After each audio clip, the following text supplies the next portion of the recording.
Now the next topic is the flagella, and actual the topic is the cell surface appendages, flagella and fimbriae.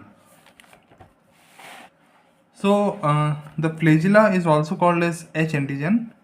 Flagella is a locomotory appendages of a bacteria extending from plasma membrane outside.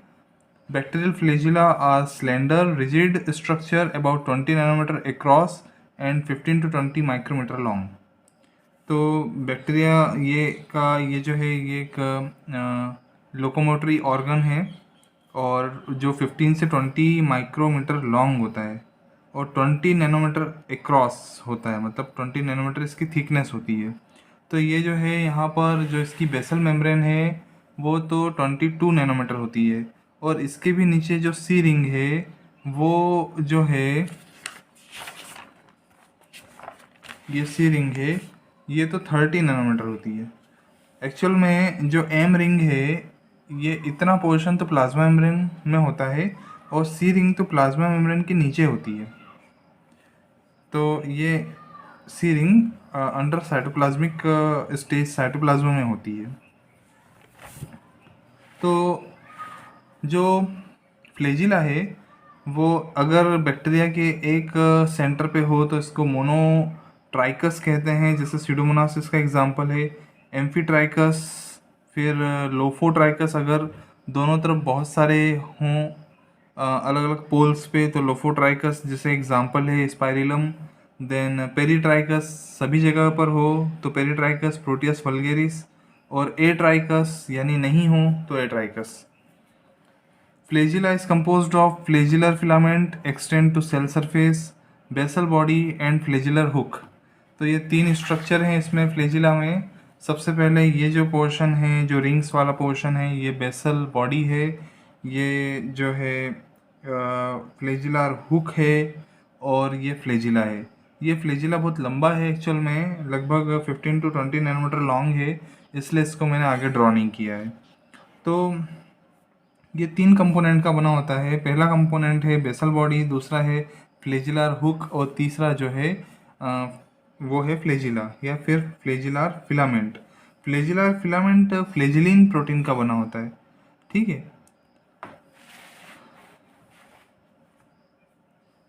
Flagella is a hollow cylindrical structure constructed of subunit flagellin. तो जो मैंने आपको बताया flagellin protein का बना होता है, cylindrical structure है, having molecular weight 30,000 to 60,000 Dalton. Filament ends with capping protein. Some bacteria having sheath around flagella, that is the LPS sheath in the Vibrio cholerae. तो फ्लैजिला का जो एंड पॉइंट होता है, ये जैसे ये जो एंड पॉइंट है यहाँ पर कैप लगी होती है एक, है ना, तो इसको कैप होती है, उसको हम बोलते हैं केपिंग प्रोटीन। तो ये विब्रियो कोलेरी वगैरह में जो होती है, इस फ्लैजिला के अराउंड एक शीथ होती है जिसको एलपीएस शीथ कहते हैं। Hook of filament is composed of different protein सब यूनिट्स। तो ये जो हुक है ये अलग अलग प्रोटीन सब यूनिट्स का बना होता है। The basal body is most complex part of the flagellum in the E coli and the most of the gram negative bacteria. The basal body has 4 rings. तो ये ग्राम नेगेटिव में और gram positive के दो structure बनाए हमने। ये gram negative में इस टाइप का स्ट्रक्चर मिलता है और ग्राम पॉजिटिव में इस टाइप का स्ट्रक्चर मिलता है। ग्राम नेगेटिव में एक्चुअल में हम जानते हैं कि ग्राम नेगेटिव में प्लाज्मा मेम्ब्रेन होती है, दोनों में ही होती है। फिर इसके बाद में दूसरा पेप्टाइडोग्लाइकन लेयर होती है, दोनों में ही होती है। पर पेप्टाइडोग्लाइकन लेयर ग्राम नेगेटिव में थिन होती है, 2 to 7 पेप्टाइडोग्लाइकन लेयर होती है और इधर 20 to 40 पेप्टाइडोग्लाइकन लेयर पॉजिटिव में होती है। इसके बाद में ग्राम नेगेटिव में एलपीएस होता है या आउटर मेम्ब्रेन होती है, जबकि ग्राम पॉजिटिव में आउटर मेम्ब्रेन नहीं होती है। तो आउटर मेम्ब्रेन होने के कारण यहाँ पर एक्स्ट्रा रिंग और आ जाती है। तो यहाँ पर ओवरऑल पेप्टाइडोग्लाइकन लेयर थिन होती है। तो यहाँ पर ओवरऑल ग्राम नेगेटिव में 4 अलग अलग रिंग्स होती हैं। पहली रिंग है, अगर हम आउटर से इनर की तरफ देखें तो पहली रिंग है एल रिंग, जिसको जो एलपीएस में होती है। दूसरी रिंग पी रिंग है जो कि पेप्टाइडोग्लाइकन लेयर में होती है। तीसरी रिंग एस रिंग है जो कि सुप्रा मेम्ब्रेनस रिंग होती है और पांचवी रिंग होती है एम रिंग जो कि मेम्ब्रेनस रिंग होती है।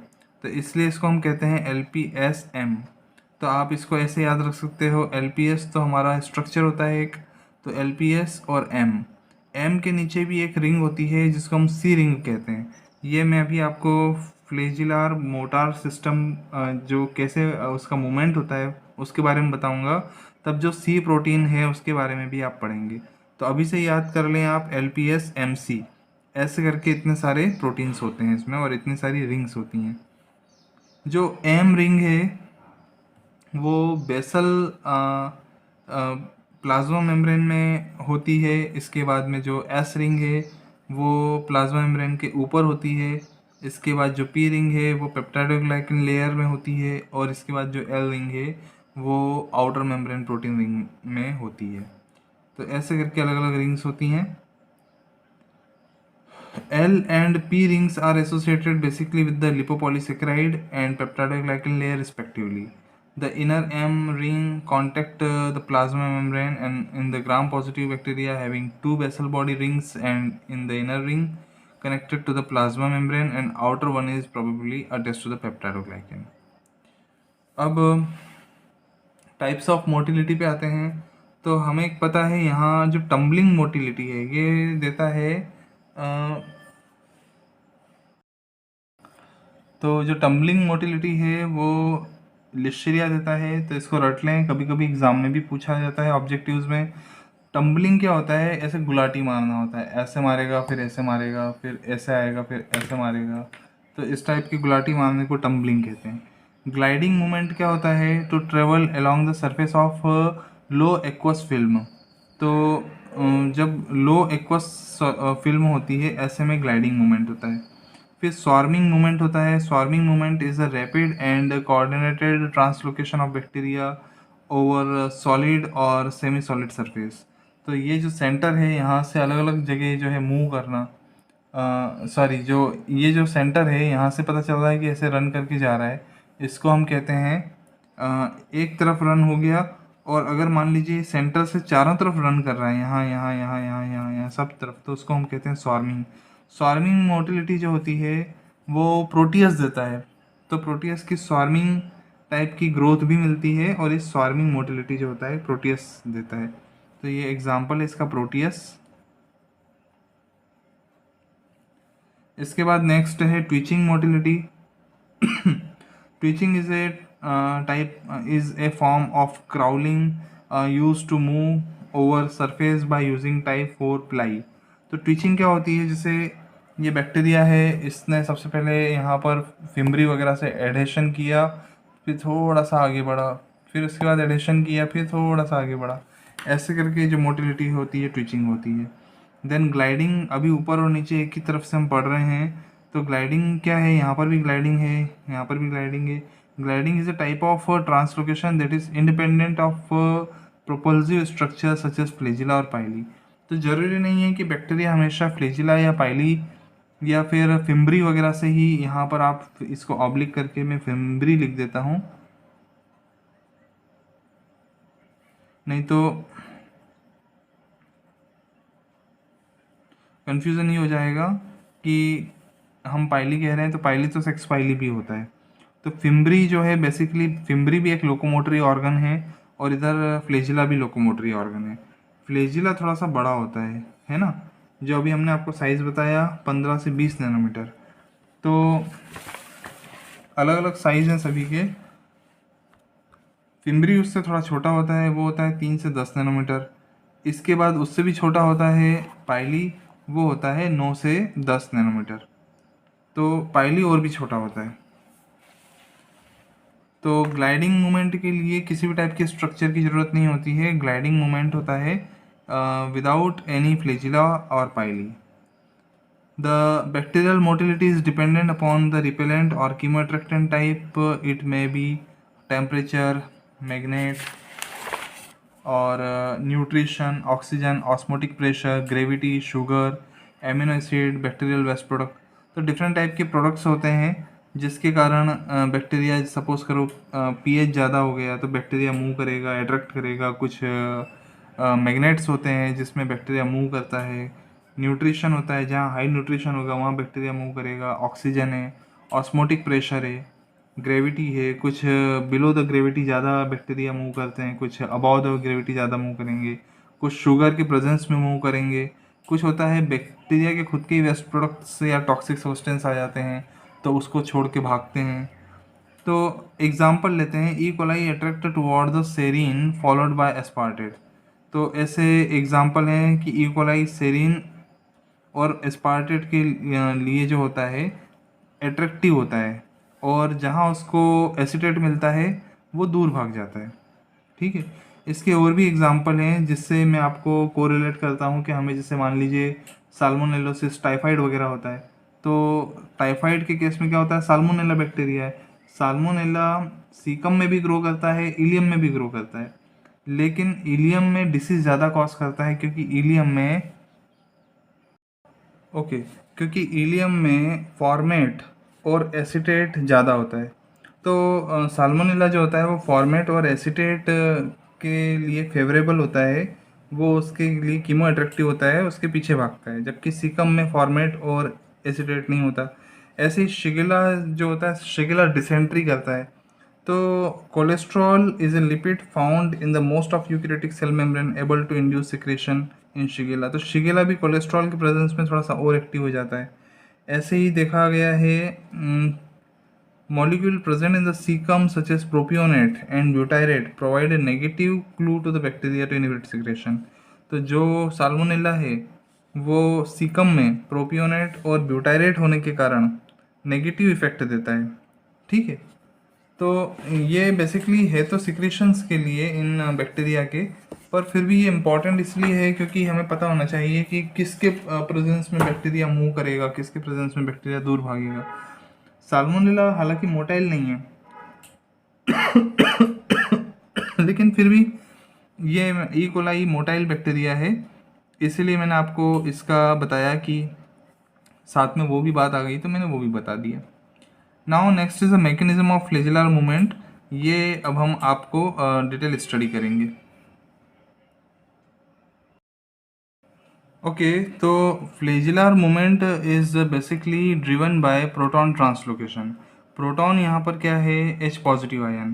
तो जैसे हमें ये स्ट्रक्चर पता है कि ग्राम नेगेटिव में एल रिंग होती है, देन पी रिंग होती है, देन एस रिंग होती है, एम रिंग होती है, और मैंने भी आपको बताया एम रिंग के जस्ट नीचे एक सी रिंग भी होती है। जो सी रिंग है, ये सी रिंग 30 नैनोमीटर डायमीटर की होती है और इसके 3 कंपोनेंट हैं।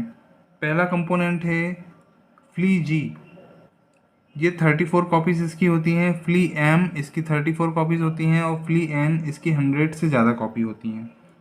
तो इसको आप ऐसे याद रख सकते हैं कि जो एस रिंग और एम रिंग है इसको भी हम कहते हैं फ्ली एफ। तो फ्ली एफ के बाद में जैसे एफ है, अल्फ़ाबेटिकली एफ पहले आता है, फिर जी आता है, फिर एम आता है, फिर एन आता है, ऐसे याद कर सकते हैं। जो सी रिंग के अंदर फ्ली जी, एम और एन है, ये तीनों मिलके रोटार माउंटेड असेंबली बनाते हैं। इसके बाद इसका काम क्या होता है, ये रोटेशन का, इसलिए इसको हम रोटार माउंटेड असेंबली कहते हैं, ये रोटेशन का काम करती है। इसके बाद जो एस और एम रिंग है ये फ्ली एफ कहलाती है, और इसमें कुछ एम्बेडेड प्रोटीन्स होते हैं जिसको हम मोट बी और मोट ए कहते हैं। इस मोट बी और मोट ए को हम बेसिकली स्टार्टर कहते हैं, और इनका काम क्या होता है कि ये जो प्रोटॉन एच आयंस हैं, जो इन्वायरमेंट से एच आयंस इसको मिल रहे हैं, उसको एब्जॉर्ब करके उसको ये ट्रांसपोर्टेशन करती है इनसाइड द सेल। तो जैसे ही इसका ट्रांसपोर्टेशन एच आयंस का होता है, इस एच आयन से फ्ली जो फ्ली जी प्रोटीन है इसका कन्फर्मेशन चेंज होता है। तो कन्फर्मेशन चेंज होने से रोटेशन स्टार्ट होता है। तो इस टाइप से पूरा रोटेशन होता है, जिसके कारण जो सेंट्रल बेसल फ्लेजिलिन प्रोटीन है, ये सारी रिंग्स तो एक एडर रहती हैं अपनी अपनी लेयर से, लेकिन जो बेसल प्रोटीन है वो उसमें मूवमेंट होता है, फ्लेजिला की प्रोटीन में मूवमेंट होता है, और ऊपर की जो फ्लेजिला है उसमें भी मूवमेंट होता है। ओके, तो बेसिकली प्रोटॉन मोटिव फोर्स से फ्लेजिला का मूवमेंट होता है। तो ये जो प्रोटॉन मोटिव फोर्स है इसमें या तो हाइड्रोजन आयन बाहर ज़्यादा होंगे, अंदर कम होंगे, तो एक इलेक्ट्रोस्टैटिक ग्रेडियंट बनेगा, या फिर अंदर ज़्यादा होंगे बाहर कम होंगे तो भी एक इलेक्ट्रोस्टैटिक ग्रेडियंट बनेगा या इलेक्ट्रोकेमिकल ग्रेडियंट बनेगा। तो जो इलेक्ट्रोकेमिकल ग्रेडियंट है इसके लिए ज़रूरी है कि या तो हाइड्रोजन आयन अंदर आए या फिर हाइड्रोजन आयन बाहर जाए। तो the difference in both hydrogen proton concentration and charge generate an electrochemical gradient, and it is this electrochemical gradient that is known as proton motive force. Approximately 1000 protons are required per revolution. लगभग 1000 proton अंदर बाहर होंगे तब जाकर के revolution पे एक revolution होगा। और इस टाइप से लगभग ये जो फ्लेजिला है वो लगभग 1200 आरपीएम तक अगर मूव करता है तब जाकर के वो केवल 100 माइक्रोमीटर पर सेकंड मूव कर पाएगा। अगर 1200 बार मूव करेगा एक फ्लेजिला तब जाकर के वो 100 माइक्रोमीटर पर सेकंड मूव करेगा।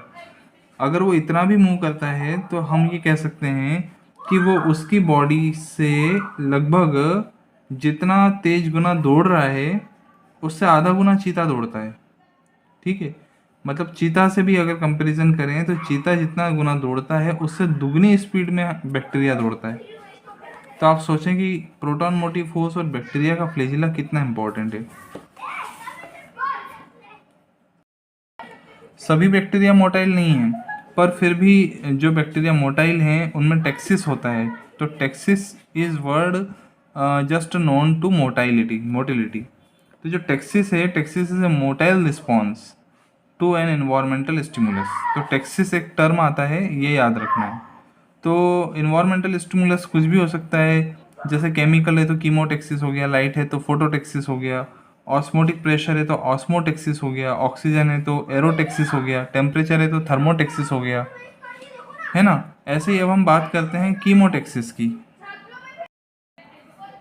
तो कीमोटेक्सिस में कीमो अट्रैक्टेंट अगर बहुत स्ट्रांग है तो बहुत ज़्यादा जो इलेक्ट्रोकेमिकल ग्रेडियंट है जनरेट होगा तो बैक्टीरिया रन करेगा। जो कीमो ग्रेडियंट जो है, इलेक्ट्रोकेमिकल ग्रेडियंट अगर कम है तो बैक्टीरिया केवल टंबल करेगा, है ना। तो ये डिफरेंट डिफरेंट टाइप के जो हैं रन होते हैं। फॉर एग्जांपल यहाँ बहुत अच्छा फोटोग्राफ दिया हुआ है। जैसे बैक्टीरिया अगर ऐसे मूव कर रहा है तो फॉरवर्ड डायरेक्शन में, ठीक है, इसके बाद में अपोजिट डायरेक्शन में कर रहा है तो टम्बलिंग भी कर सकता है, या फिर पेरिट्राइकस बैक्टीरिया भी अलग अलग डायरेक्शन में ऐसे ऐसे फ्लैजिला मूव कर रहे हैं, रोटेट कर रहे हैं तो टम्बलिंग कर सकता है। पेरिट्राइकस में अगर बहुत सारे फ्लैजिला बैक साइड में ही जा रहे हैं तो ये फॉरवर्ड मूव कर सकता है। तो इस टाइप से अलग अलग मूवमेंट होते हैं। अब ये मूवमेंट जो है इसका थोड़ा सा मॉलिक्यूलर लेवल पे हम स्टडी करें तो इंट्रासाइटोप्लाज्मिक जो सिग्नलिंग रहती है उसमें होते हैं मिथाइल एक्सेप्टिंग कीमोटेक्सिस प्रोटीन्स, यानी एमसीपी। तो मिथाइल एक्सेप्टिंग कीमोटेक्सिस प्रोटीन्स का या तो मिथाइलेशन होता है या डीमिथाइलेशन होता है। तो जब मिथाइलेशन होता है ना, या फिर डीमिथाइलेशन होता है, तो इन दोनों कंडीशन में या तो बैक्टीरिया अट्रैक्ट करता है या फिर बैक्टीरिया जो होता है वो डीमिथाइलेशन होने के कारण रिपेल करता है। तो या तो मिथाइलेशन होता है या डीमिथाइलेशन होता है। ऐसे में या तो क्लॉकवाइज डायरेक्शन में मूव करता है या फिर एंटी क्लॉकवाइज डायरेक्शन में जो होता है फ्लैजिला मूव करता है। फॉर एग्जांपल अगर ई कोलाई के केस में देखें तो एमसीपी पर अगर बाउंडिंग नहीं होती है तो ऐसे में डीमिथाइलेशन हुआ तो एटीपी जो होता है वो साइक्लिक एमपी में कन्वर्ट होता है और एडीपी बनता है। तो जो फॉस्फेट ग्रुप होता है वो डोनेट होता है ची ए को। ची ए जो है एक अनदर प्रोटीन है, ची ए जो है ये फॉस्फेट ग्रुप ट्रांसफ़र करता है ची वाई को, है ना। तो जो ची वाई है ये फॉस्फोराइलेटेड हो जाता है। तो ये फॉस्फोराइलेटेड ची वाई जो होता है ये फ्लीम एम को जो है इंटरेक्ट करता है। तो ऐसे में बैक्टीरिया क्लॉकवाइज डायरेक्शन में रोटेट करता है, उसका जो फ्लैजिला होता है क्लॉकवाइज डायरेक्शन में रोटेट करता है और उसके कारण टम्बलिंग होती है। अगर एट्रैक्टेंट मिला तो क्या होगा, जो एमसीपी के साथ में वो बाउंड होगा, उसके साथ बाउंड होगा तो जो ची ए मॉलिक्यूल होगा वो डीफॉस्फोराइलेटेड हो जाएगा, जिसके कारण जो ची वाई होगा वो जो है अब अभी जो फिल्म प्रोटीन है उसके साथ इंटरेक्ट नहीं कर पाएगा। पहले ची वाई फिल्म एम के साथ इंटरेक्ट कर रहा था, अब इंटरेक्ट नहीं कर पाएगा। अगर इंटरेक्ट नहीं कर पाएगा तो फ्लैजिला का काउंटर क्लॉकवाइज मूवमेंट होगा, और काउंटर क्लॉकवाइज मूवमेंट होगा तो ऐसे में रोटेशन होने पर रनिंग होगी।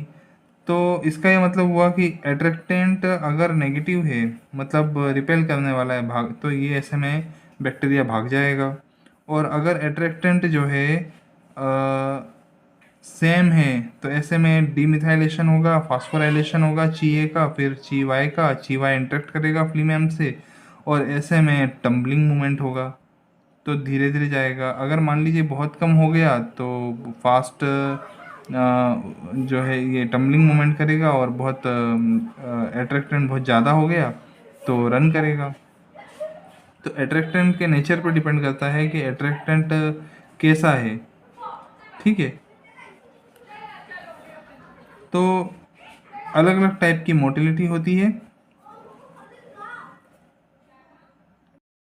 जैसे मान लीजिए रिपेलेंट ज़्यादा है, एट्रैक्टेंट कम है, तो काउंटर क्लॉकवाइज मूवमेंट हुआ तो रन कर गया। फिर यहाँ देखा उसने कि यहाँ पर एट्रैक्टेंट का कंसंट्रेशन ज़्यादा है, रिपेलेंट का कंसंट्रेशन कम है, तो स्टॉप हो गया। फिर वापस उसने डायरेक्शन चेंज की तो क्लॉकवाइज मूवमेंट हो गया। फिर यहाँ इधर गया, इधर देखा कि वापस से रिपेलेंट ज़्यादा आ गया तो फिर स्टॉप हो गया।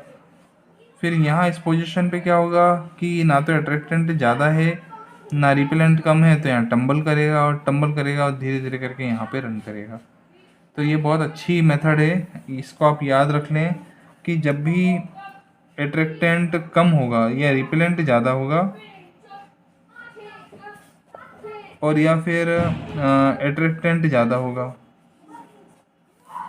तो क्या करेगा, यहाँ पे रिपेलेंट ज़्यादा होगा तो काउंटर क्लॉकवाइज मूवमेंट करेगा, यहाँ एट्रैक्टेंट ज़्यादा होगा तो क्लॉकवाइज मूवमेंट करेगा। ठीक है, अब ये जो ची वाई ची ए ये बेसिकली इंट्रासेलुलर सिग्नलिंग पाथवे में आते हैं।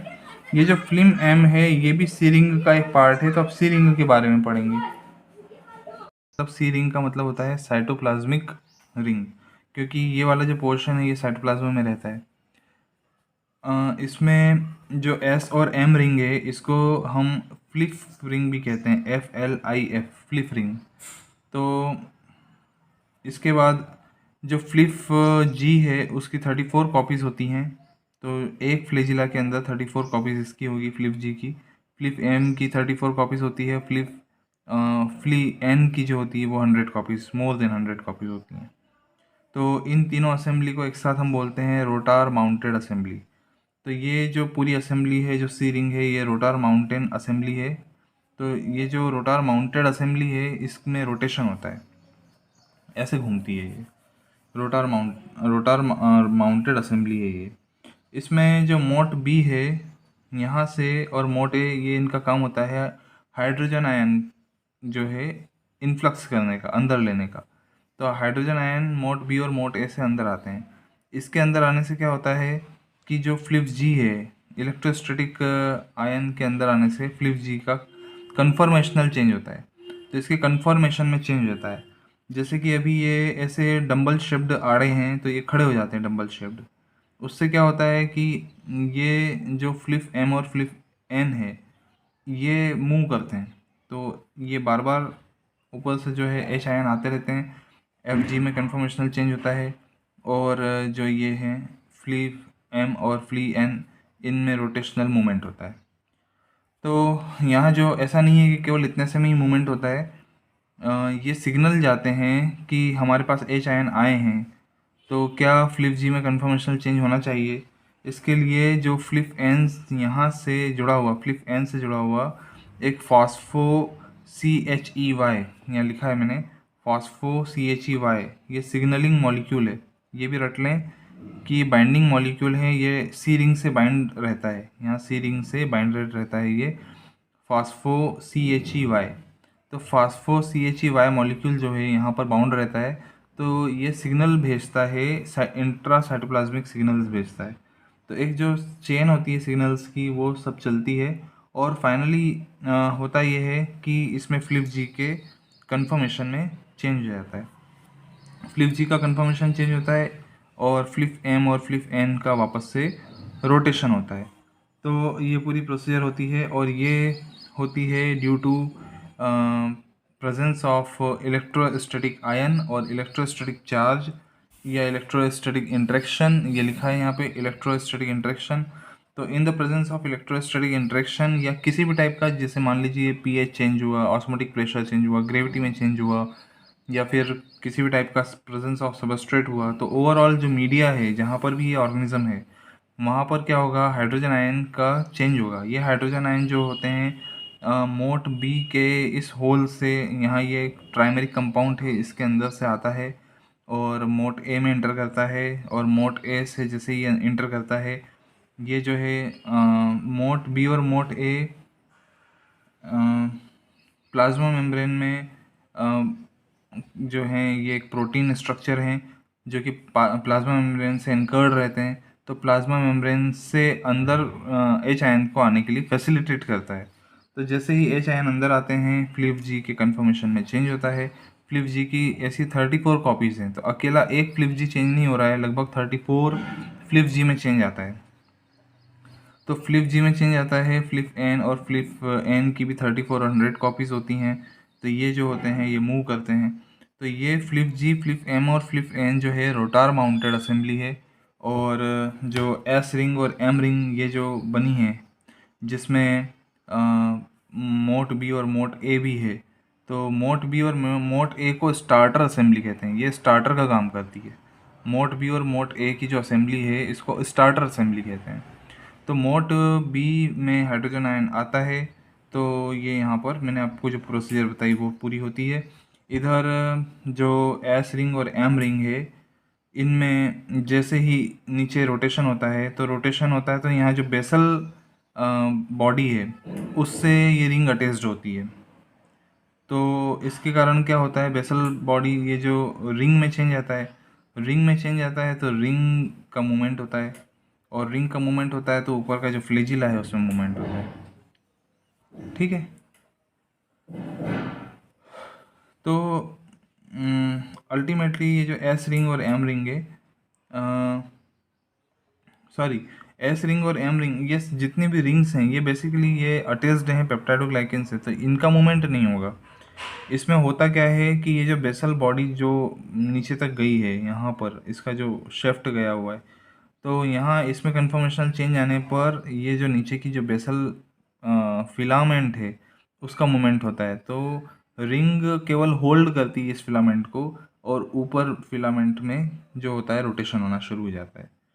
अब आप इसको ये फ्लिप वाले जो FLI वाला जो कॉम्बिनेशन, इसको कैसे याद कर सकते हैं कि सबसे पहले F आता है, ABCD अल्फ़ाबेटिकली F आता है, F के बाद में G आता है, G के बाद में जो है M आता है, फिर N आता है। तो ऐसे हम इसको याद रख सकते हैं। मोट B ऊपर आता है, मोट A नीचे आता है, मोट B और मोट A का कॉम्बिनेशन जो है स्टार्टर कहलाता है। तो अगर हम एग्ज़ाम में ये डायग्राम भी बनाते हैं और हम इस पूरे जो फ्लेजिलर मूवमेंट को लिखते हैं, तो इस का जो हेडिंग होगा वो आपको ऐसे लिखना पड़ेगा, flagellar movement driven by proton translocation. Proton क्या है, यहाँ हाइड्रोजन आयन है, और ये मैंने रिव्यू आर्टिकल पढ़ा था बाय डेविड एफ ब्लेयर का। तो इसमें उन्होंने बताया कि जब हाइड्रोजन आयन कंसंट्रेशन जो है बाहर से जो हाइड्रोजन प्लस आयन है इलेक्ट्रोस्टैटिक चेंज होता है, वो मोट बी से इंटर करता है हाइड्रोजन आयन, और मोट ए से अंदर जाता है पेरीप्लाज्मिक स्पेस, इन जो साइटोप्लाज्मिक मेम्ब्रेन में जाता है, यहाँ फ्लिप जी में कन्वर्जन करता है। जो कन्फॉर्मेशनल चेंज होता है फ्लिप जी में, उसके कारण इसका रोटेशन होता है। और इसके बाद ये जो रोटेशन होता है, इससे जो फ्लेजिला है उसका मूवमेंट होता है। और फ्लेजिला की जो मूवमेंट है, टम्बलिंग मोटिलिटी, ग्लाइडिंग मोटिलिटी, ये हर बैक्टीरिया में अपना अपना अलग अलग होता है। इसमें ई कोलाई का एक फीचर है जो मैं बताना चाहूँगा कि ई कोलाई जो होता है वो टम्बलिंग मोटिलिटी भी करता है और अचानक ग्लाइडिंग मोटिलिटी पे भी आ जाता है। तो उसके भी अलग अलग प्रोटीन्स होते हैं। कुछ प्रोटीन इसमें जो है स्ट्रक्चरल चेंज लाते हैं इस टाइप के कि वो टम्बलिंग करने लगे। कुछ प्रोटीन्स उसमें ऐसे होते हैं जो चेंज लाते हैं कि वो ग्लाइडिंग मोटिलिटी करने लगे। तो आपको अगर इसके बारे में और भी पढ़ना है तो आप नेट से पढ़ सकते हैं, हालांकि ये बहुत स्पेसिफिक था जो मैंने आपको बताया। So thanks for watching this video about flagella, and the topic was cell surface appendages, flagella and fimbri. अब इसमें फिम्बरी तो है, फिम्बरी मैं पहले ही कवर कर चुका हूँ। फिम्बरी के बारे में ज़्यादा मैं बता नहीं सकूँगा इसमें, क्योंकि फिम्बरी को मैंने पाइली के साथ पहले ही यहाँ पर बता दिया है ना। फिम्बरी जो होता है वो 3 to 10 नैनोमीटर डायमीटर का होता है और वो 1000 फिम्बरी पर सेल्स होते हैं। फिम्बरी का मेन काम होता है अटैचमेंट का और मोटिलिटी का, तो वो ट्विचिंग मोटिलिटी करता है। ट्विचिंग मोटिलिटी का मतलब क्या होता है कि जैसे कोई मान लीजिए बैक्टीरिया है, वो किसी सरफेस को पकड़ता है और फिर धीरे से उसके दम पे थोड़ा सा आगे मूव करता है, फिर सरफेस को पकड़ता है, फिर थोड़ा सा आगे मूव करता है। तो इस टाइप की जो मोटिलिटी होती है वो ट्विचिंग मोटिलिटी है और फिम्बरी के कारण मिलती है। और स्पेशली किस टाइप की फिम्बरी में मिलती है, वो मिलती है टाइप 4 टाइप की फिम्बरी में, और ये मिलती है बैक्टीरिया में, जैसे स्यूडोमोनास एलोजिनोजा है, नाइसेरिया गोनोरिया है। तो ये था अभी तक हमारा fimbriae. So thanks for watching.